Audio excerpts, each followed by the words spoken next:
আসসালামু আলাইকুম প্রিয় দর্শক।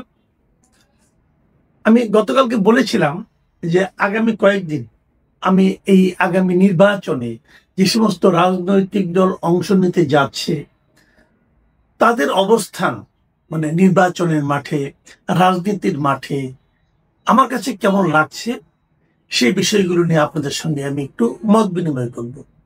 এই যে মত বিনিময় করব, আমি চাইবো যে এই আলোচনাগুলির পর আপনারা আপনাদের কমেন্টগুলো লিখবেন এবং এই কমেন্টগুলো নিয়ে আমরা পরে আবার আলোচনা করব। আজকে আমি জামায়াতে ইসলাম নিয়ে কিছু কথা বলতে চাই। বাংলাদেশ জামায়াতে ইসলাম, জামায়াতে ইসলাম আগামী নির্বাচনের জন্য আমার বিবেচনায় সর্বোচ্চ প্রস্তুতি নিয়েছে।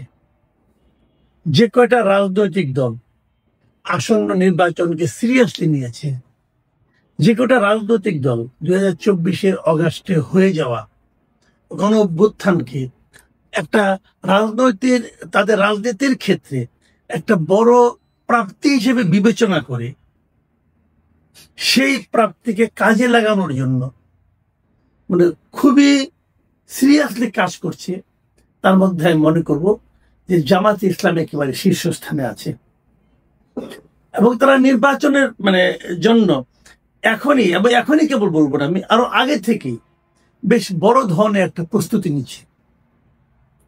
এবং যখন গত অগাস্টে যখন নাকি আওয়ামী লীগ সরকার পতন ঘটলো, সরকারের শীর্ষস্থানীয় লোকেরা পালিয়ে গেল, যখন সেই সময় কিন্তু কেউ জামাতকে মোটামুটি হিসেবই করেনি যে তারা ক্ষমতার জন্য একটা অন্যতম দাবিদার হবে।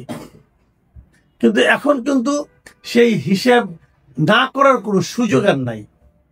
এখন তারা এমন একটা অবস্থায় পৌঁছেছে যে তাদেরকে হিসাব করতে হবে, তাদেরকে বিবেচনায় নিতে হবে। এই যে তাদেরকে বিবেচনায় নিতে পারার জন্য যে সবাইকে বাধ্য করা, সবার চিন্তার মধ্যে নিজেদেরকে স্থান করে নেওয়া, এটা টোটাল কাজটাই কিন্তু জামাতের একটা অর্জন। এটা কিন্তু এমনি এমনি হয়নি। জামাত তাদের রাজনীতির মাধ্যমে সেই জায়গায় চলে গেছে নিজেদেরকে নিয়ে। জামাত তার রাজনীতির অনেক কিছুতে পরিবর্তন এনেছে। আমি মনে করি এই পরিবর্তনগুলো জেনুইন নাকি নাটক সেটা হয়তো পরে দেখা যাবে। অনেকে নাটক মনে করে সন্দেহ করতে পারেন, তাও তো আমার কোনো আপত্তি নেই, কিন্তু পরিবর্তনগুলি কিন্তু দৃশ্যমান। শরিয়া আইন নিয়ে তারা কি করবে এটা এখনো ক্লিয়ার না। অনেকে যদিও বলে ফেলেন শরিয়া আইন, কিন্তু তাদের আচার আচরণে কিন্তু অনেক সময় মনে হচ্ছে তারা একটা ওয়েলফেয়ারের দিকে যাচ্ছে, মানে তারা কল্যাণমুখী একটা রাজনীতির দিকে যেতে যাচ্ছে। শরিয়া আইনের সঙ্গে কল্যাণমুখী রাজনীতির বিরাট কোনো বিরোধ আছে সেটাও তারা মানতে কিন্তু অনেক সময় রাজি হচ্ছে না। তারা বলতে চাচ্ছে না যেটার মধ্যে কোনো বিরোধ নেই। এগুলিও কিন্তু আলোচনায় আসবে এবং আর মানুষকে অনেককে প্রভাবিত করছে। তবে তারা আরেকটা জিনিস কিন্তু দেখাচ্ছে যে জামাতের আগে একটা ছিল কি, যে একটা চরম দক্ষিণপন্থী দল কেবল না, তারা নীতির পোস্টে একদম অটল ছিল এবং অনেক ক্ষেত্রে তারা কোনো ছাড় দিত না। এখন আমি মনে হচ্ছে তারা যেন কিছু ছাড়ও দেওয়ার চেষ্টা করছি। আমি এর মধ্যে দেখলাম তাদের যে সেক্রেটারি জেনারেল মিয়া গোলাম পরোয়ার খুলনাতে একটা প্রোগ্রাম উনি বলেছেন যে প্রয়োজনে জামাত ইসলাম 100 আসন ছেড়ে দেবে। মানে যে আলোচনাটা হচ্ছিল যে ইসলামী দলগুলোর মধ্যে একটা ঐক্য, এবং সে ঐক্যটা কিন্তু নির্বাচনী ঐক্য, নির্বাচনী সমঝোতা। এটা কিন্তু যে জোট তা না, বাট নির্বাচনের জন্য যে তোমার আসনে আমি আমার প্রার্থী দিব না, আমার আসনে তুমি তোমার প্রার্থী দিবা না, তোমার যারা কর্মী আছে তারা আমাদের হয়ে কাজ করবে, আমাদের যারা কর্মী আছে তারা তোমাদের আসনে তোমাদের হয়ে কাজ করবে। এই যে একটা ঐক্য, নির্বাচনী ঐক্য, এই ধরনের একটা ঐক্যের দিকে জামাত কিন্তু যাচ্ছে। এবং মিয়া পরোয়ার বলেছেন যে ওনারা প্রয়োজনে 100 আসন তার জোটের যারা শরিক হবে, জোট নির্বাচনী ঐক্যের যারা শরিক হবে তাদেরকে ছেড়ে দিবে। এটা কিন্তু একটা বড় রাজনৈতিক কৌশল। এই কৌশলের ফল কি হবে এটা বলা বড় কঠিন, কারণ বাংলাদেশে ইসলামী ভোট কিন্তু একদম কম নেই, এবং সেই ভোটগুলো যদি একত্রিত করা যায়, এমনিতেই ডাকসু এবং জাকসু নির্বাচনের পর জামাতের পক্ষে একটা জোয়ারের মতো এসেছে। কিন্তু এটা আপনার বাস্তবে উঠুক আর মানসিকভাবে উঠেছে, কিন্তু আবার বিভিন্ন প্রত্যন্ত অঞ্চলেও তাদের পক্ষে কিছু কিন্তু তারা কিছু কল্যাণমূলক কাজ করছে এবং তারা নানা রকম চাঁদাবাজি দখলবাজির বিরুদ্ধেও কিন্তু তারা ইতিবাচক ভূমিকা রাখছে। অনেকে বলছেন তারা আওয়ামী লীগকে প্রশ্রয় দিচ্ছে, যদি দিয়েও থাকে সেটাও কিন্তু আলটিমেটলি তাদের পক্ষেই যাচ্ছে, বিশেষ করে ভোটের রাজনীতিতে। এটাও কিন্তু একটা বড় কথা। এসবের মধ্যে আরেকটা ঘটনা কিন্তু ঘটে যাচ্ছে, সেটা হলো জামাতের কিন্তু নেতৃত্বে পরিবর্তন আসতেছে ডিসেম্বরে। এটা অনেকে মাথায় রাখবেন। এখন নেতৃত্বে পরিবর্তনটা কিভাবে আসে? যেমন বিএনপি যদি কালকে বলে যে আমরা ইলেকশনের আগে আমরা আমাদের নিজেদের একটা কাউন্সিল করব, সবাই কিন্তু চোখ বন্ধ করে বলতে পারবেন যে সেই কাউন্সিলে মূল নেতা তারেক রহমানই হবেন। তাহলে বিএনপির গণতন্ত্রটা এরকম। যদি জাতীয় পার্টির গণতন্ত্র হয় সেখানেও একই রকম, সবাই বলতে পারবেন যে জিএম কাদের দল পদ ছাড়বেন না। কিন্তু জামাতের কিন্তু সেরকম নয়। জামাতের নির্বাচনটা বড় অদ্ভুত পদ্ধতিতে হয়। এখন যেটা মজলিসে শুরা আছে, এরা যারা আছেন জামাতের এমনিতে মেয়াদ হলো 3 বছর পর পর তাদের নেতৃত্বে পরিবর্তন আসে।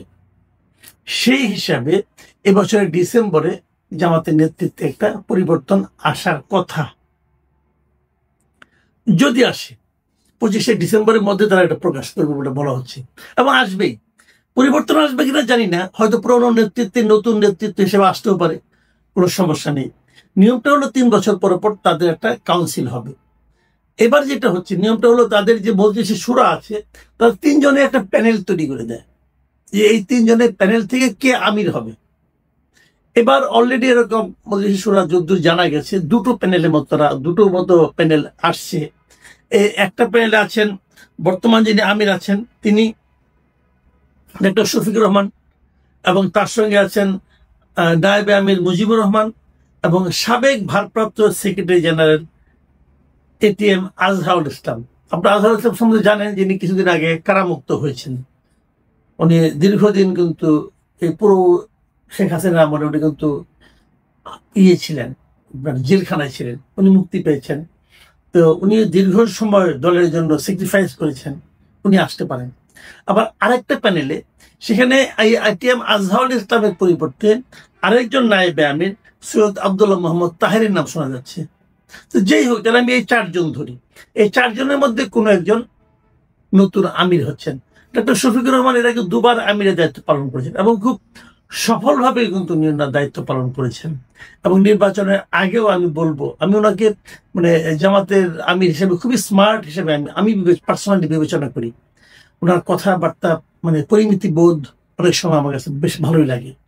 তো উনিও থাকতে পারেন, আবার নাও থাকতে পারেন। এই নির্বাচনটা এমন ভাবে হয়, এই যে একটা প্যানেল হলো, এই প্যানেলের লোকদেরকে সারা দেশে ওনাদের যে 1 লাখেরও বেশি রুকন সদস্য আছেন তারাই কিন্তু ভোট দেন এই কাকে তারা আমির বানাবেন।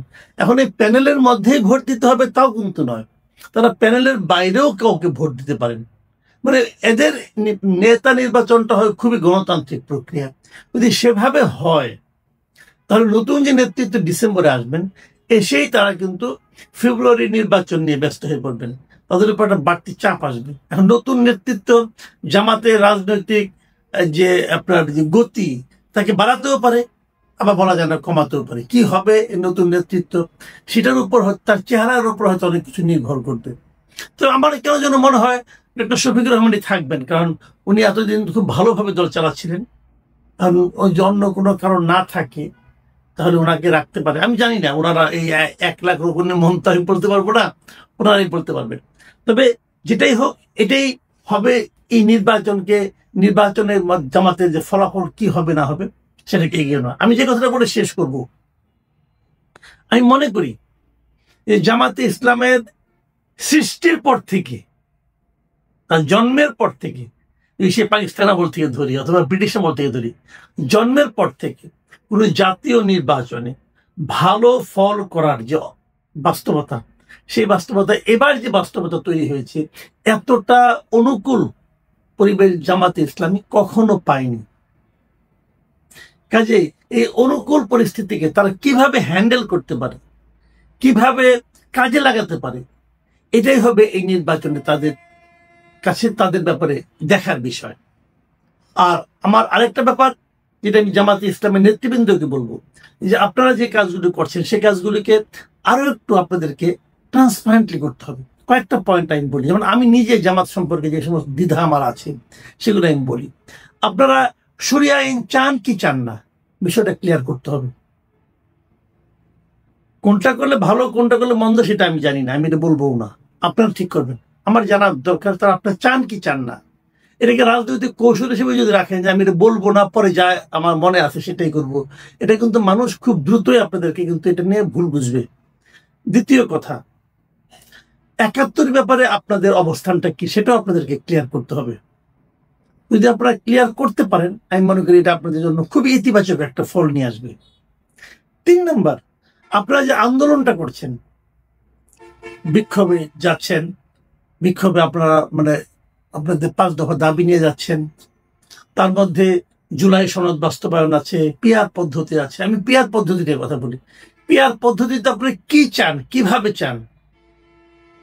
পিআর পদ্ধতি নিয়ে যতগুলি প্রশ্ন আছে, যেমন আমি একটা প্রশ্ন আপনাদের এখনই করি, যেমন এই যদি পিআর পদ্ধতি করেন তাহলে স্বতন্ত্র প্রার্থীদের ক্ষেত্রে আপনি কি করবেন? এই প্রশ্নের উত্তর আমি কারো কাছে পাইনি। যারা পিআর পদ্ধতির আলোপ করেন তারা কেউ বলেননি। এরকম বিষয়গুলো, সবগুলি বিষয়, খুঁটিয়াটি বিষয়গুলো নিয়ে আপনাদের ক্লিয়ার করতে হবে।